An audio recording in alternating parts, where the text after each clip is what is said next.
Against. Hey everybody!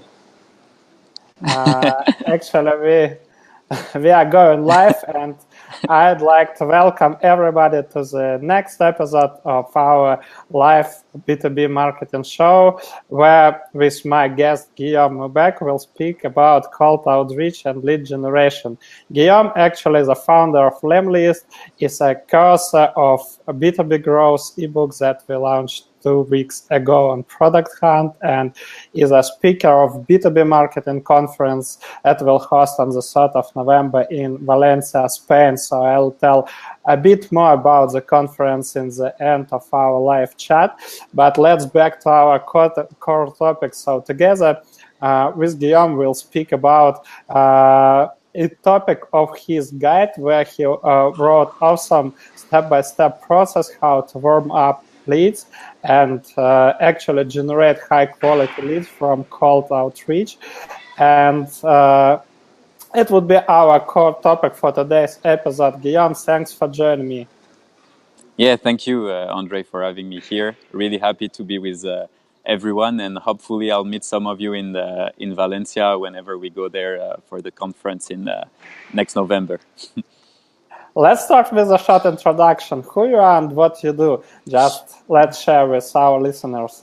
Okay, so I'm a co-founder and CEO of a company called Lemlist. So we're an email automation platform that allows to insert personalized images and videos directly into your email, which ultimately increases the reply rate of your prospect and allow you basically to build a warmer relationship. I'm currently in Paris, in Station F, which is one of the biggest worldwide campus in the world. So really happy to be here. I've been working in the lead generation industry for quite a while now. So basically, I'm good with automation, cold outreach, and all things related to B2B acquisition. Great, thanks for introduction.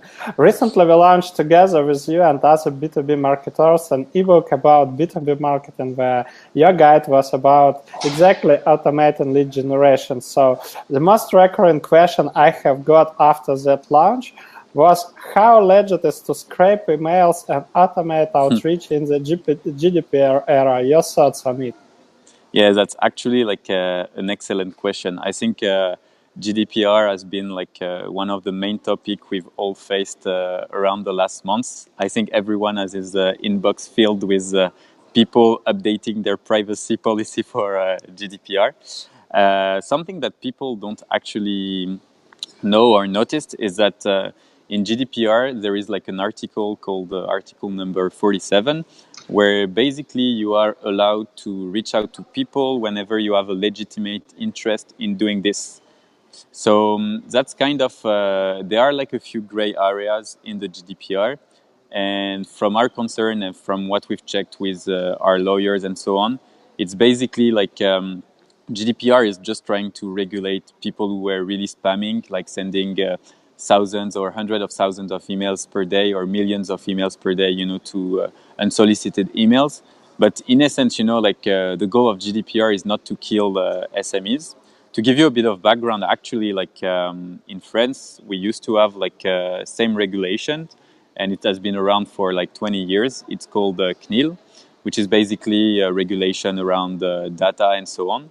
And basically what they did with GDPR is they even wrote an official press release saying that GDPR was not there to kill like small businesses, just to remind everyone that GDPR in essence was created because you have like companies such as Google, Amazon, Facebook, and so on, who are using our data and not paying any taxes, like in Europe. So European Union was a bit unhappy with it, and GDPR kind of allowed them, to get some more money. But in the end, I think it's also like, even though I can imagine for a lot of founders that it can be like a pain, we are in the SaaS industry. So for us, data is important, and we really care about our user and the privacy.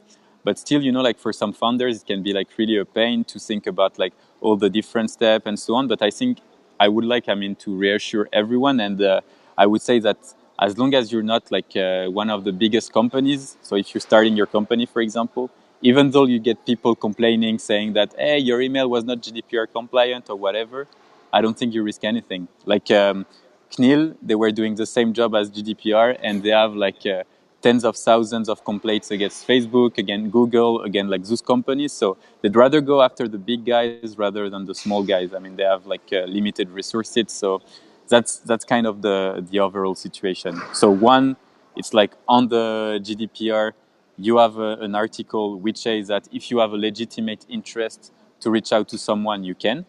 So basically, if you're doing in B2B, I would say that you can continue with absolutely no risk to do like, just put like normal things, you know, like put an opt-out link, personalize as much as you can, and you're good to go, you know. And two, it's basically like, let's face it, you know, like GDPR, they're not going to go after companies who are making less than 100 million in ARR. I mean, it's, yeah. Thanks a lot for your thoughts. And as for me, actually, the situation with GDPR is something similar to like mass history. So it's the same like what's happened to Bitcoin. So when Bitcoin actually drastically decreased its value, so this all that crypto investors who just dropped lots of content of posts what to do, will that Bitcoin grow anymore and something else. So actually it's something similar. Everybody, I was really surprised by the quantity of emails during last week about new terms of use. So nobody actually didn't care about that terms of use before. Nobody told you that they are collecting your data, so they are using Clearbit or they are using Vupra or HIP or Mixpanel or another analytics and track every action, every link, every click on website. And smart marketers already are preparing some personalized campaigns. Hey man, you just you were reading the third paragraph of our blog post and left our website. So here you can check. You can check and read the continue of our post. So nobody thought about this, but right now everybody just becomes so perplexed with that stuff. And another thing I'd like to ask you, actually, you know that like scraping emails and sending cold emails is the most popular lead generation tool. And to be honest, in like in many gossips, people what is growth hacking and what actually the growth process is, they like relate growth hacking to actually scrap that emails and send and send that cold emails. And of course it is cheap, yes. So you can just in a day create a huge database of prospects and spam them like I receive every day dozens of emails. I am like a guy from that country and we are doing such stuff. Would you like to speak with me? So the truth is that the most companies aren't successful with this lead generation method and struggle to fill in the sales pipeline with the high quality leads regularly. So from your point of view, what are the most common mistakes with social selling and outreach and how to prevent them? Okay, that's really interesting. And I think like a lot of our users, so at Lemlist, you know, we have like more than 3,500 companies using us. So basically, like I have these questions really like often. And I think we need first to kind of differentiate social selling versus doing outreach, because I think like the approach can be a bit different, but I'm gonna elaborate. So on the outreach part, I think like most people are reading like the same blogs posts, you know, that says like, hey, your subject line should be this and this. You should send your email at 2 p.m. on a Tuesday, blah blah blah, and all this. To be honest, it's a bit bullshit. Lots of people are one guy decided to write this article, and then 200 guys decided to reproduce it, and now like the internet is full of it. So I think like one thing to keep in mind is, first of all, you need to get the attention. To get the attention of the person you're sending your message to, you have to be different. And there are a few ways to be different, and that's actually why we created Lemlist. Basically, like, when we insert images, whenever you open an email and you have like a personalized image, it's kind of funny. Like you can create like funny emails, you can create like email, that makes sense, email that are personalized. And that's like the first thing. Second thing is lots of people, I don't know if you've, maybe some of you guys know John Buchan. He has like another group for copywriting and all the things. And what he's doing is basically using humor, like directly, like create funny emails, and it's really working. Like all his emails are long, they use like fancy words, and they are like written in a funny manner. And it's really like, because the idea, whenever you're selling an email, it's to build a relationship. It's absolutely not to do a sale. Like when people says like, okay, I'm gonna like send an email and I'll make a sale, that's not true. What you want to do is build a relationship. So at the end, so what if I could say like 3 points that are important? So first is you need your email to be open. So subject line is important. So you need to test. Testing is the must is a thing you need to do all the time. Second thing is you need to got the attention of the person you're reaching out to. So to do that, you can be different. So be different can be either inserting personalized images, personalized videos, or like use a funny way of writing your emails. And third thing is you need to basically have a really clear call to action. Lots of people, in their email, they just like send an email saying like, hey, we're the best company in the world. We've worked with those companies. But in the end, I'm reading something about you. Like, I don't even know you. Like, why are you telling me all the things about you and you don't even care about me? I'm the important person here, when you're reaching out to me. Like, people want to feel important. So that's why, whenever you're sending like, I don't know, in an email outreach, a guy called Neil Cocker from Rem T-shirt, he sent an email of himself, like a photo of himself, and directly he put like the company logos on the T-shirt. And this guy had like amazing answers, amazing replies, because the guy say, "Hey, I was so excited, like to talk to you, so I printed a T-shirt with your company logo." It was not true. Like the image was generated automatically, but still, it's funny. And when you see it, you're like, "Oh, this guy looks fun. Like I want to meet him." And that's a bit the same. Like put a video, personalize it, make the people like feel important, and really I think like outreach becomes much easier. But definitely it's something that I think it's not easy to do it. Whenever people say that it's easy, it's not easy. But I think there are good ways today, like to learn how to do it. And actually, like at Lemlist, we will start like something for our users, which is kind of like a step-by-step course on how to do all these things. And the other part regarding social selling, this time I think it's the same. Like it's different and the same. Like obviously your message needs to be like super short, because everyone is using like the LinkedIn app. It's not like an email. Like you don't want to read something like way too long. It's a short message. When you add someone like as a LinkedIn connection, first you need the person to accept, and then if you send a message to connect, just bring value. Like if I have someone saying like the first message is like, "Hey sir, I'm super happy that you accepted my connection. I'm working to do like to develop technology for companies who are doing." I'm like, okay, first of all, you're not even talking to me. Like I know you scrape my name. I know you automated everything. Like please. And even I don't mind people automating stuff, when it's interesting. Like if you're telling me like, "Hey Guillaume, like I'd like to exchange about, I don't know, like growth strategies and B2B marketing. Can we have a chat?" I'll be like, "Yeah, why not?"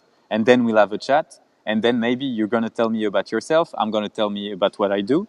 And then maybe, it's a good fit. And maybe I'm going to use your product and buy what you're doing, in the end. But first, you need to build the relationship. I'm never going to like go on a website or check someone if he's just like spamming and talking about himself. And I think it's the same. Like one advice I could give you is look at your LinkedIn profile or your email. Take the one that you really dislike, or the one, or just go to your spam inbox. Maybe that's the best way. check the emails that are really bad, and then you're like, okay, understand why they're bad, and whenever you do an email, just check if you've done some of the bad stuff, and if you did, just remove that and build a relationship first. So you should do something controversial to add bad emails, that crap emails that you have received, or bad messages that you have received. Yeah, definitely. Actually, to be honest, before launching of our ebook, my favorite email was from GoDaddy. I have posted it in our community about how they are delivering their CD discs, and it was really awesome. And when I read your guide before we launched that ebook, I was really enjoyed that picture with hey man, I just bought his t-shirt with your logo. And to be honest, I was really surprised when I don't remember actually who reached me out, but I got a question, really weird question, where Guillaume did buy that t-shirt with logo of that company. So it was pretty cool. I assume it was like the best testimonial of our ebook. So people were really surprised, where do you buy such t-shirts? So let's reveal the myth, so you can just start to play with Lemlist and to create on a scale such t-shirts with personalized images. Yeah, absolutely. So it was really awesome. And thanks.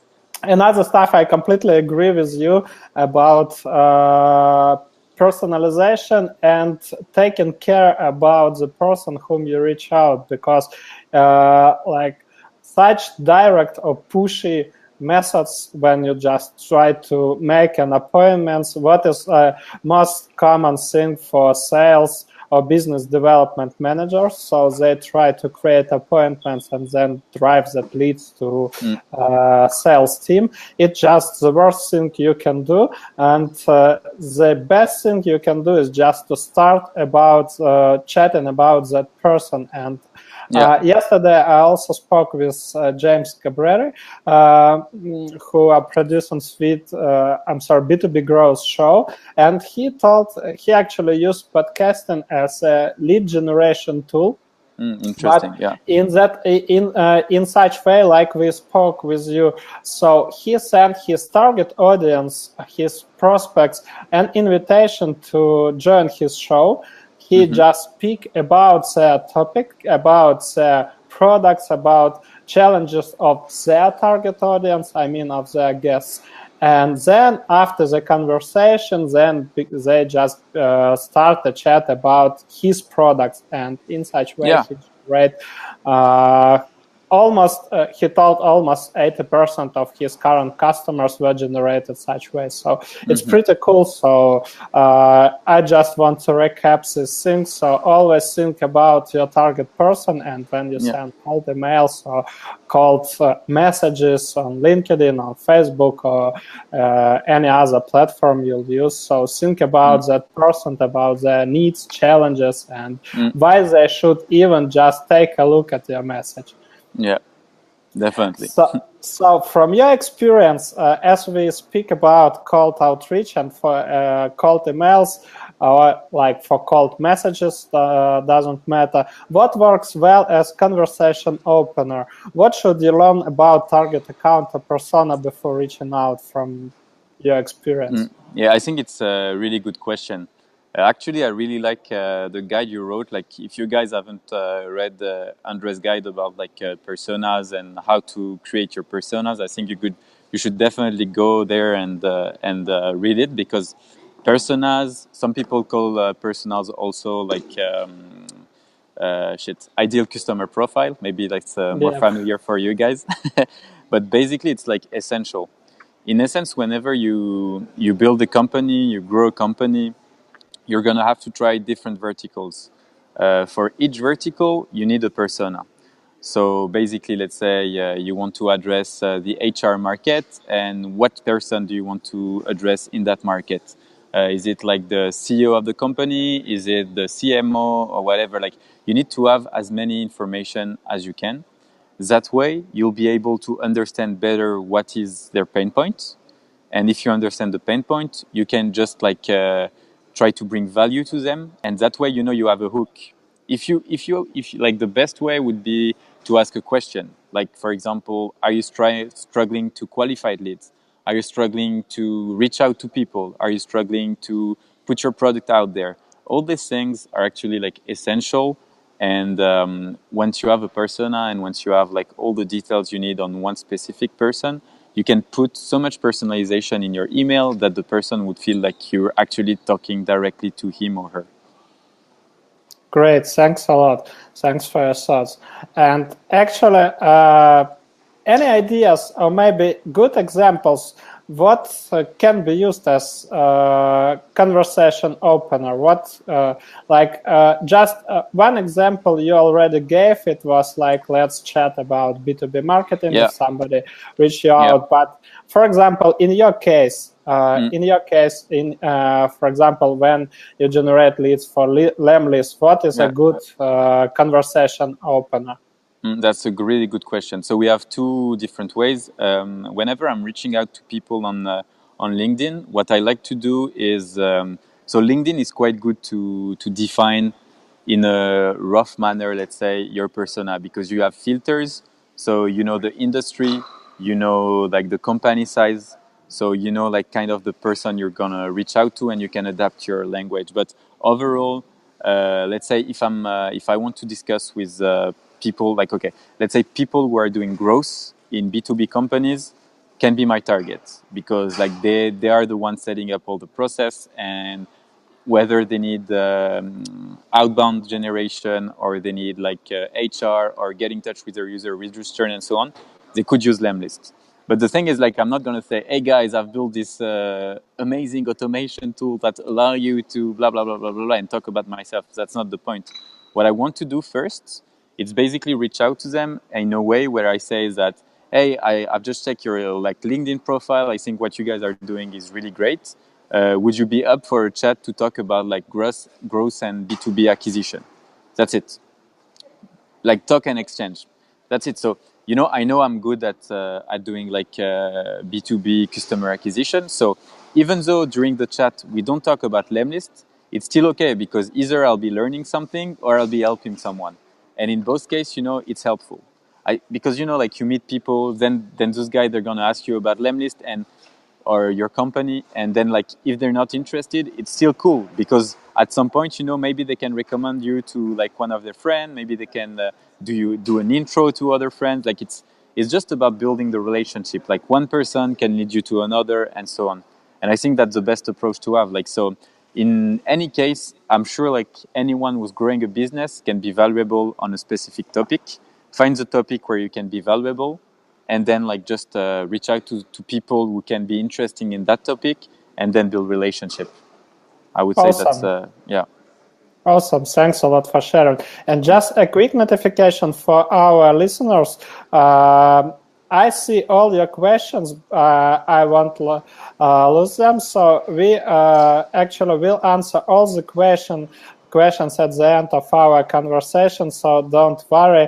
No question will be left alone. So keep asking questions. Yes. So drop your questions and we'll answer everything at the end of our conversation. So let's move further. And actually, the great idea besides cold outreach and personalized images are warming up your prospects, exactly what you shared in your guide. And of course, it will increase the efficiency of outreach campaigns. But what do you think you should do with leads who didn't engage with your outreach sequence? How you can convert them? So should you send them like additional private message on social media, or any other tips how you can like improve the conversion rate of your cold outreach campaigns? Yeah, it's really interesting. I think like depend on the stage actually where you're at. I would say that whenever you're trying to grow, first you have to focus on leads that already answer to you, and that should give you like enough work not to focus about the one who are not interested. Like I believe that, you know, if you were on there like on three channels, like on three different channels, like Twitter, LinkedIn, and email, if you didn't get an answer from them, it would depend. Like, okay, so it would depend kind of the case. Let's say like you've connected with them on LinkedIn, they never answered. You've connected with them on Twitter, they never follow you back. You send them an email, and they've opened your email, but they've never done anything. So in that case, you know, if they've opened your email, to me, it's already like a sign that they might be interested. At least they know about you, they've read your content. And what you have to keep in mind is that even though we're living in a, let's say like digital era, there is still a lot of people, you know, who don't like emails. They just like someone to call them. And I would say that cold calling can be also like a really good way, you know, like to basically like reach out to your audience and convert some people. I think that's something you can add actually to, you know, like a proper sales process. And otherwise, you know, like you could think about like creating a custom audience of people who didn't engage. You take like a tool, for example, like DuckSoup or whatever, to get like their personalized email address. You put everything back to Facebook. You create a custom audience of the one who didn't engage, and then you can again create like a lead magnet where you say like, hey, this is a ebook I wrote about like doing B2B outreach, blah blah blah. Feel free to download it, and then you see like if they engage or not, and based on that, you know, you can again either call them, either engage again by email with a different type of funnel. I think you're more like advanced than I am, you know, on that topic with all the lead nurturing, inbound, lead magnet, and so on. Thanks a lot. And actually, thanks a lot for ideas. I completely agree with you. So it actually, the biggest mistake when company stop to engage with that leads, because definitely you can reach them out on LinkedIn once more with personalized ads. You can just place them to a Facebook, upload this audience to Facebook and create a personalized ad just with retargeting them with your lead magnet, nurturing them the proper way. You can use a quiz or self-assessment, so to show the problems or the challenges, so to point out to the problems of your target audience. And then you can, with a proper lead nurturing sequence, you can apply lead scoring, and then if you'll see a lead actually how Perry Marshall calls this process, wreck the shotgun. So if the lead is ready, if he just has any interest in your product, you can start your new that sequence that you have created before about your product. So this really works, and everybody should leverage the audience they have already built. Yeah, so definitely. Let's go to the next question, and next question is: in case if there are several decision makers in one account, whom you recommend to engage first, or with all of them at the same time? If you just, for example, if you are starting call outreach campaign. Yeah, so that's actually like really interesting. What I would do actually is engage to a few of them, maybe like 2 to 3 people. I'm not saying like to engage with all the company and spam all the company, of course not. But like the thing is like sometimes it's difficult, you know, like to basically engage or find the decision maker. But what you can work on is basically what we call the network effect.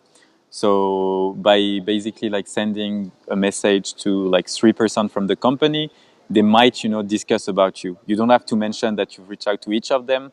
Make them feel special, make them feel unique, and then like they might talk about you, you know, and basically like it can kind of increase. But I would definitely like try to reach out to a few people, and you know, in that case, whenever you're doing that, I think this is why it's kind of the most important part to be like to create like outreach that is unique and that would make people talk about yourself.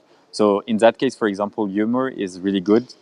Putting a funny image, putting an image of yourself or a video you've made or something like that. That's definitely something, you know, that's gonna like bring the attention up, and people would talk about you and maybe like engage, you know. Great, thanks a lot.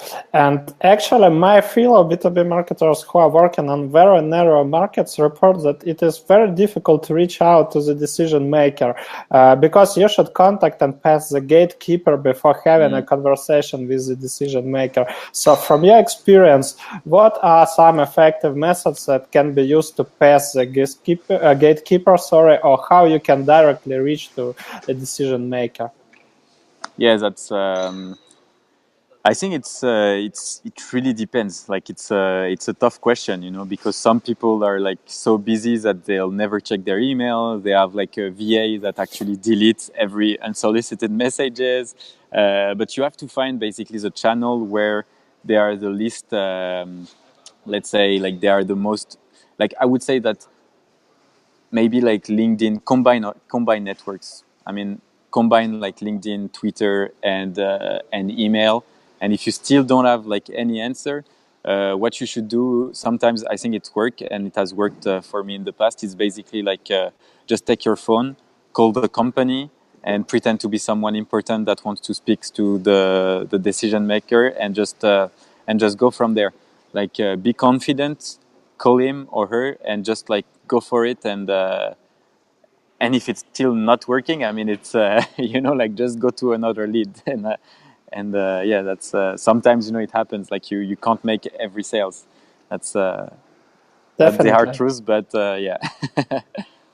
But actually, from your experience, do such calling works? So if you just pretend as an important person and you'd like to speak to the decision maker, Yeah, does this approach work?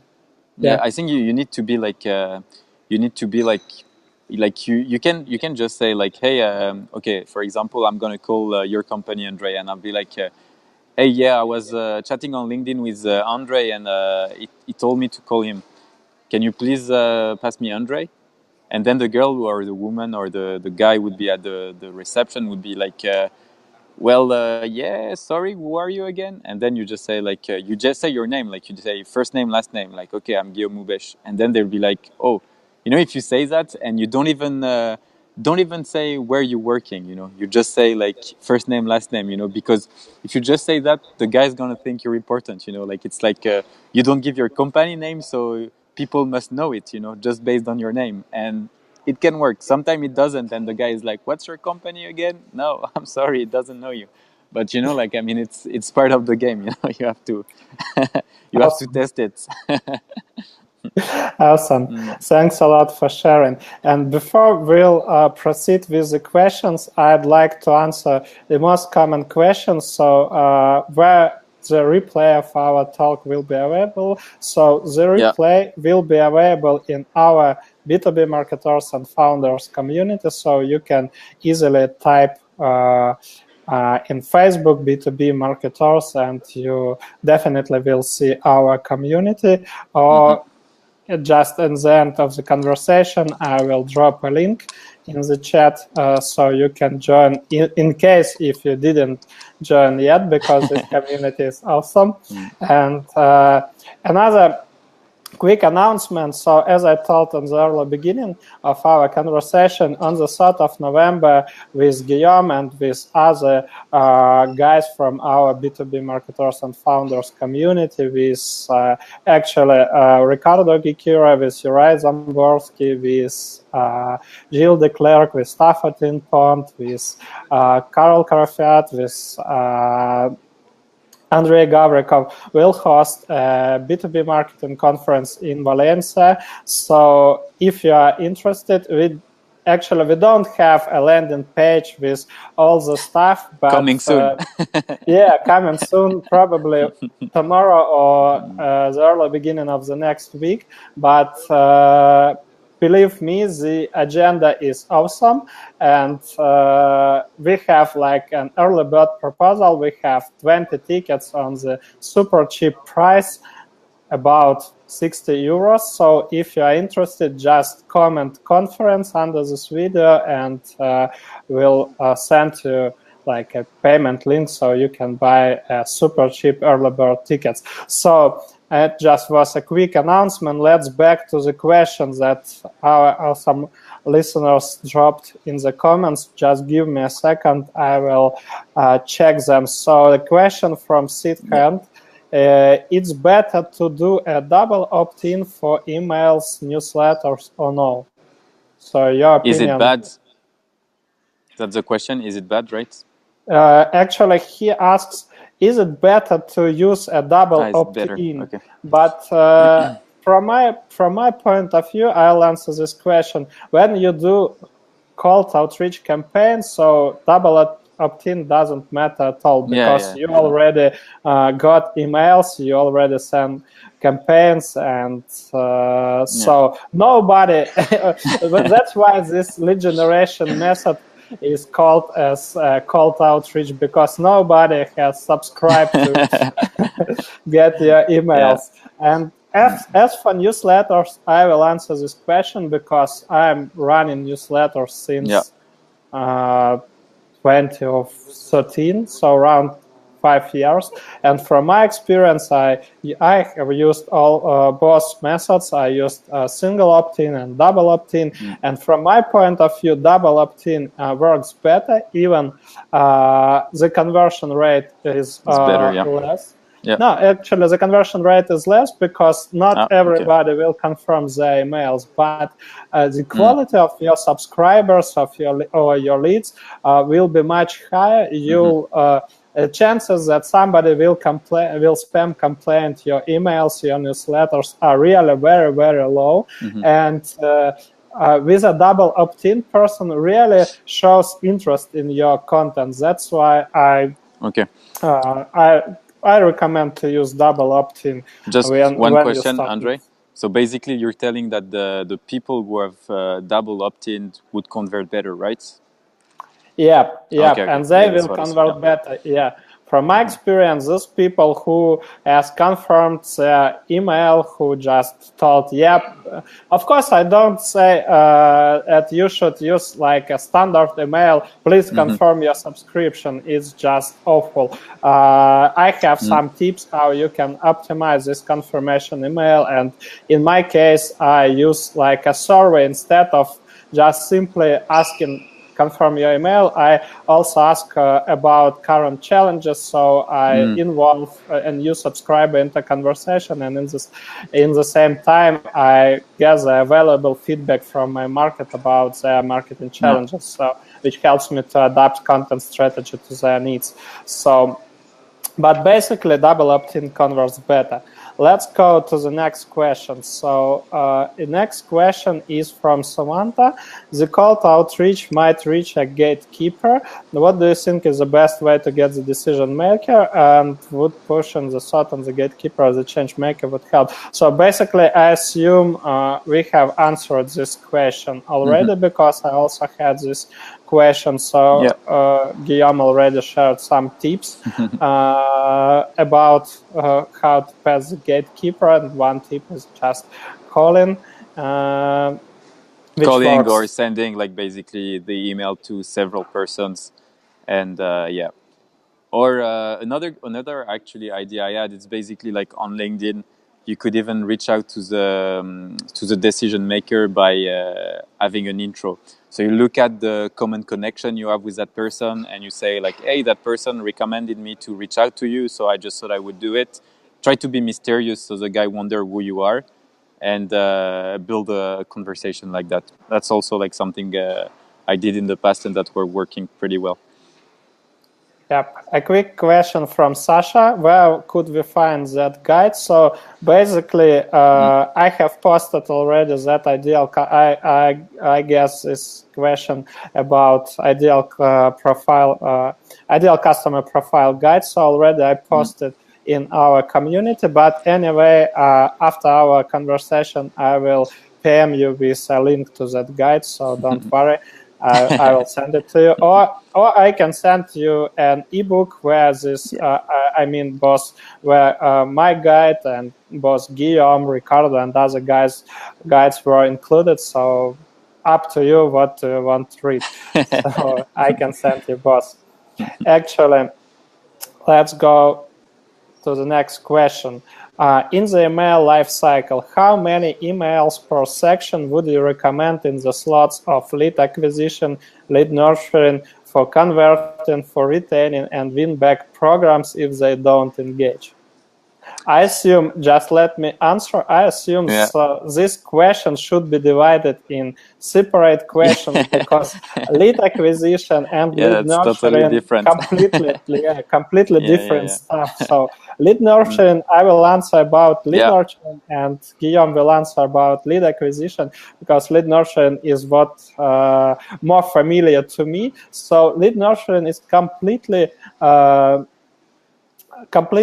belongs to your sales cycle. So if you have a sales cycle around 180 days, so your lead nurturing sequence must be at least at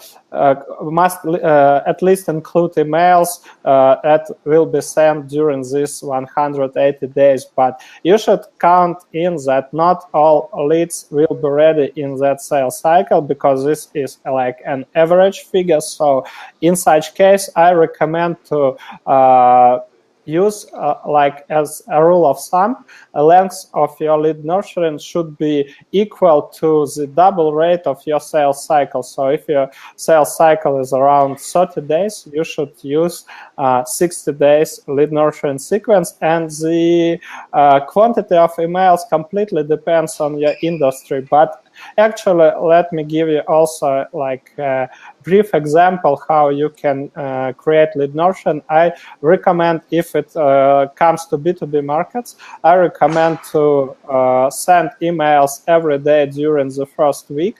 And on the second week, I recommend to send you only 3 emails. The next week, only 2 emails, and then 1 email per week, something like this. So it would be a great, like a great start for you. But then, like I told you, it's not a template, so you can't use an exact template and start with lead nurturing. So everything depends completely on your industry, on your leads, on your sales cycle, on your product. And also recommend to check my B2B sales funnel guide, where I have described the micro stages into your sales funnel, and they completely affect the length of your lead nurturing. So give a word to Guillaume about lead acquisition emails.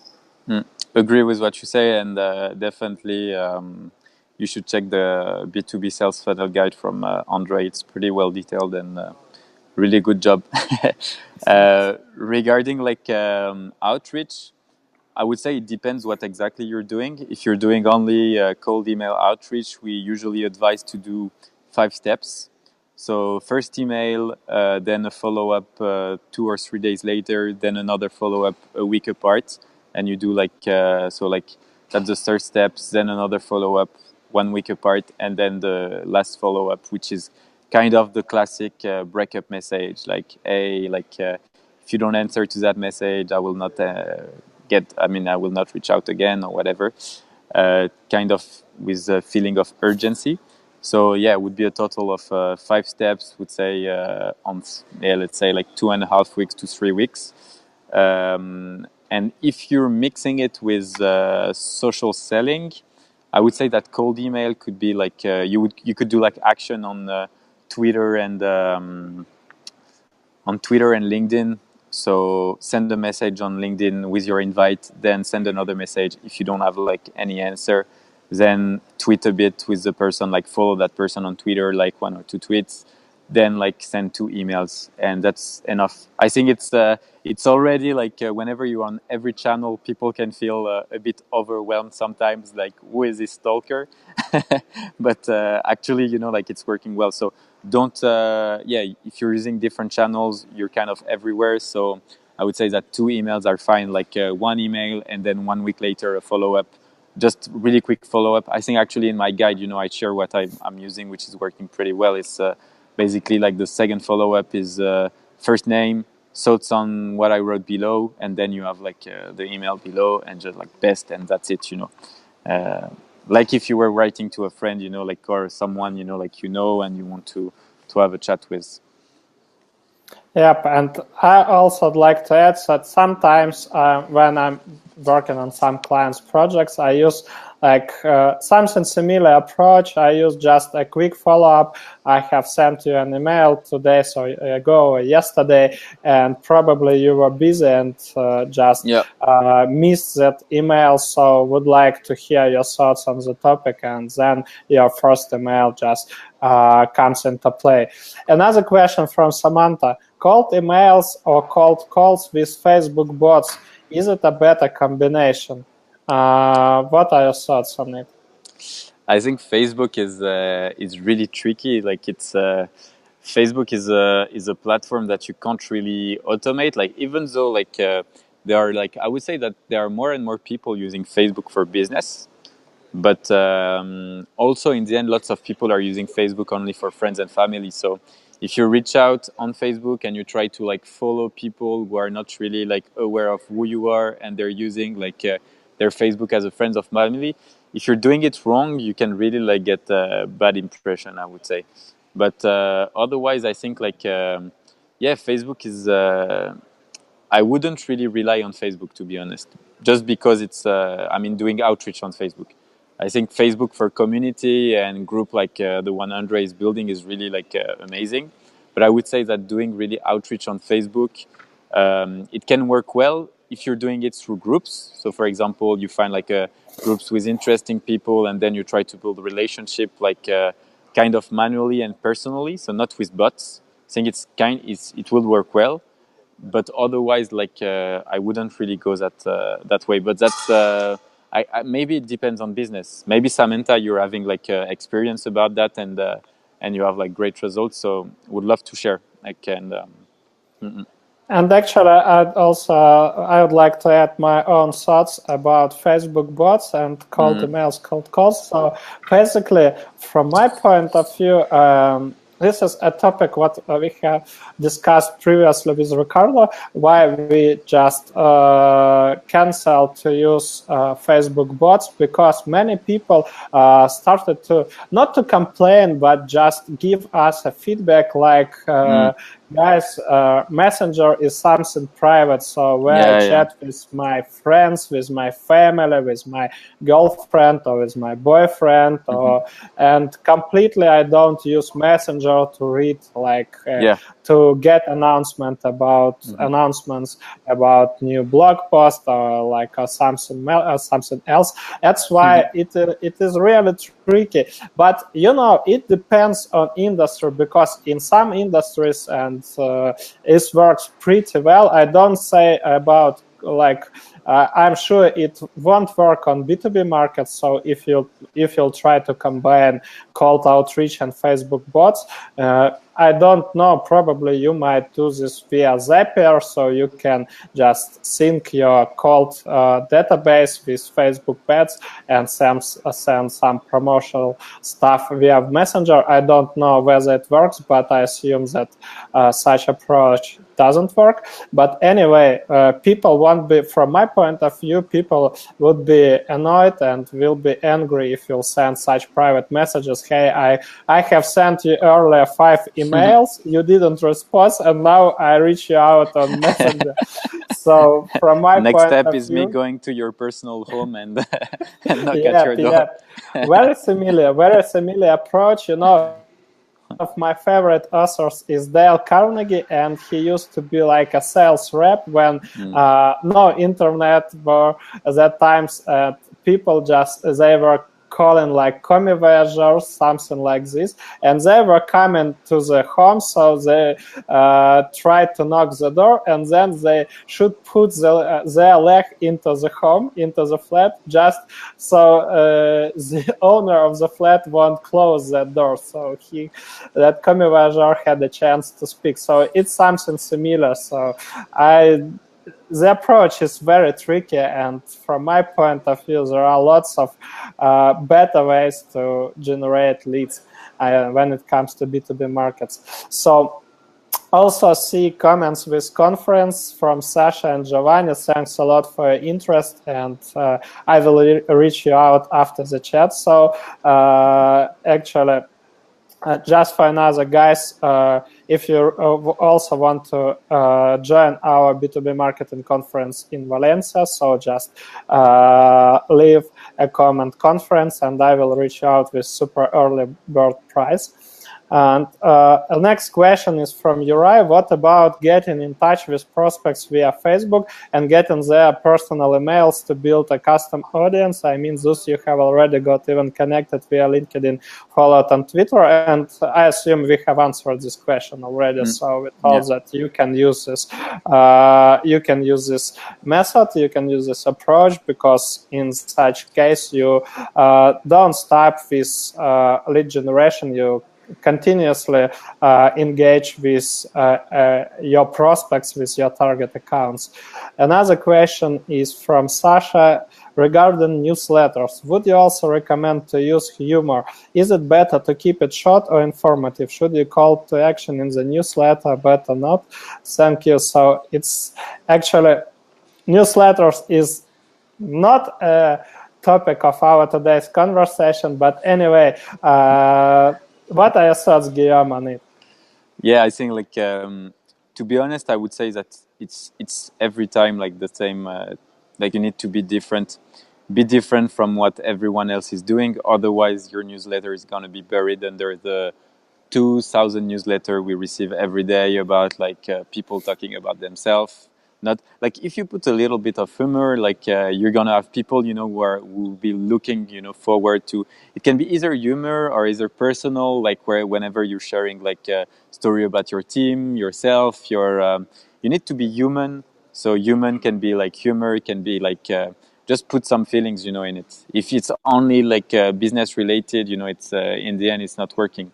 We're all human, and that's why, you know, we need to build relationship, and that's actually why, you know, we're doing business together in the end. So yeah, I would say like go for it and send me that newsletter.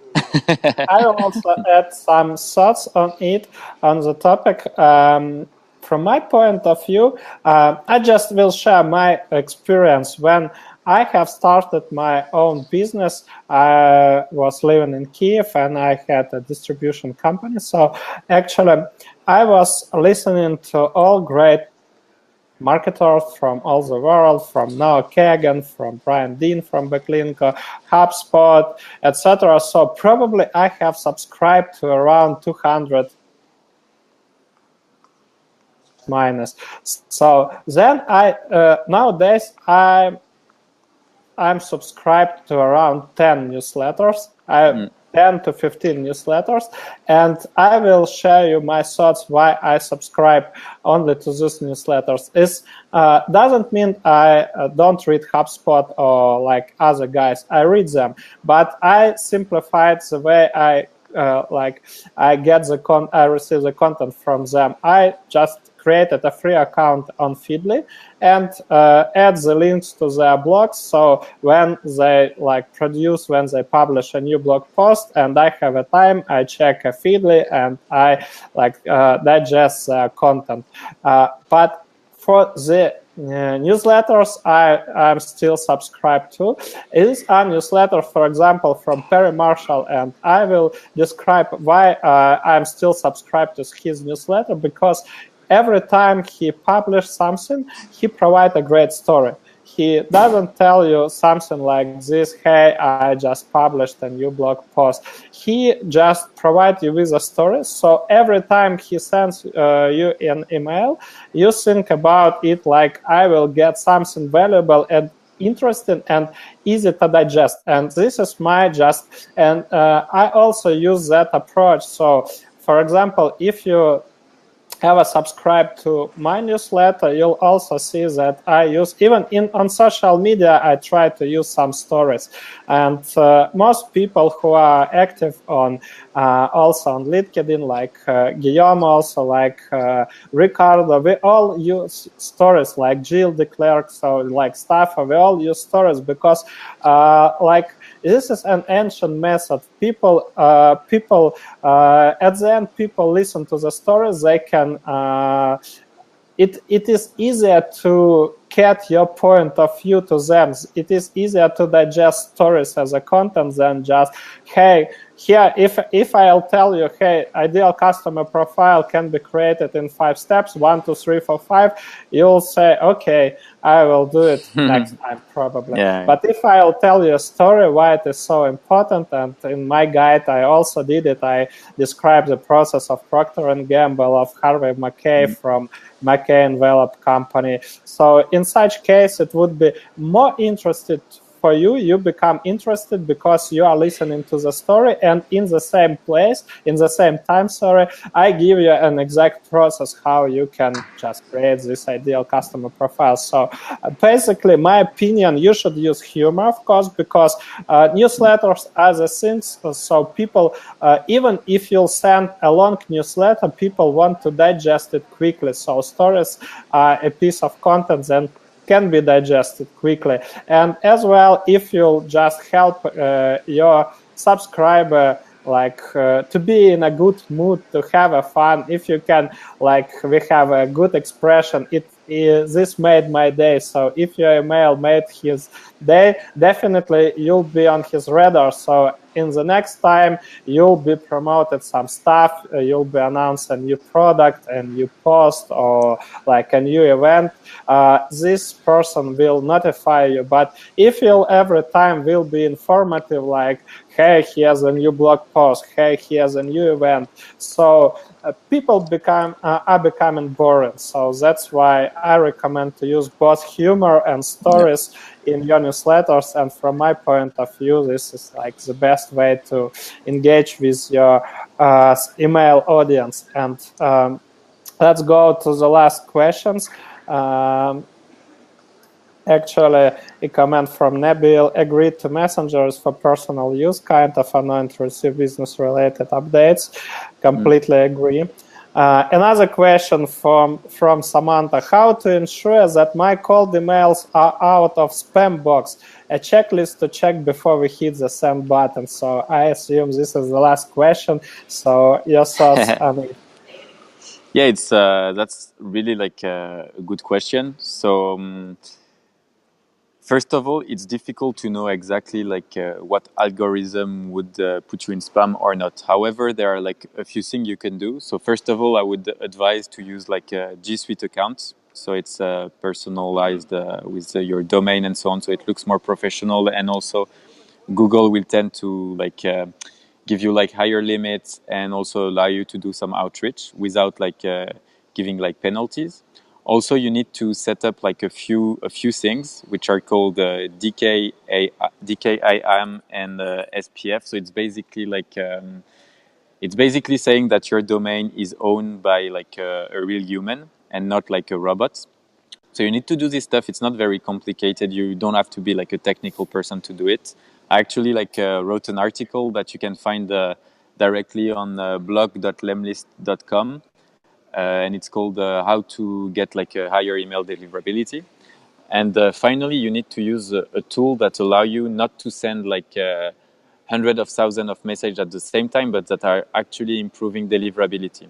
So this is actually something we worked a lot with Lemlist. It's basically sending emails, but one after the other, with sometimes between each email. So it looks more like it's a human sending the emails.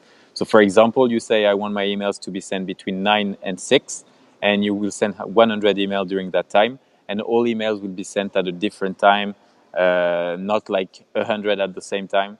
And this gets really higher results. So you have higher deliverability, higher open rates, and in the end, basically you don't end up in the spam. For people saying actually that images are decreasing deliverability and so on, if you have a good domain reputation, it does not. So the domain reputation can be checked also really easily. If you check my article on email deliverability, I gave a tool.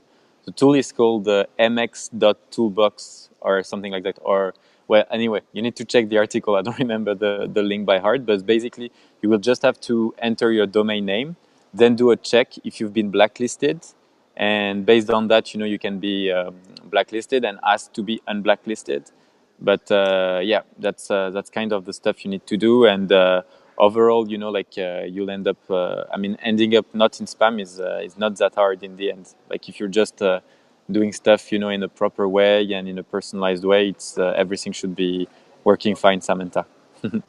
And we'll be really glad. I will be really glad if you'll be able just to submit this article to our B2B marketers and founders community, definitely. so guys Definitely. will be able to read more on this. And thanks, Ricardo, and thanks, Martin, for sharing the link. So here it is. So if you just want to check how to increase your email deliverability, so read that blog post. Thanks a lot.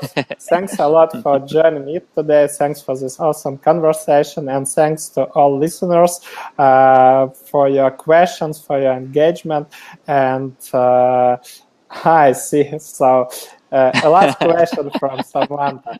How fast should the email server be under 200 mils if a huge list to send? Also, I have been doing all that you mentioned, yet we hit some spam boxes sometimes. So what's the question? It's about the speed of sending. How fast should the email server be? Yeah, there are like a few things, but I would say that first of all, like if you're sending like an email every couple of minutes or something like that, it's okay. It should be fine.